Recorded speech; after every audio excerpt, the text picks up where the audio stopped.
Hello everyone, welcome to my new mini blog. हमारे BEd department में सावन महोत्सव मनाया जा रहा है।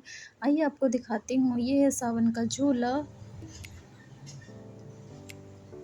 और ये है पोट डेकोरेशन कंपटीशन के लिए डेकोरेट किए गए पोट्स। ये है सुंदर सुंदर रंगोलियाँ जो पूरी तरीके से नेचुरल चीज़ों से बनाई गई है। ये है शिवलिंग और ऊपर है गणेश जी का रंगोली और शिवलिंग पर फूल अर्पित करती हुई महिला। ये है मोर।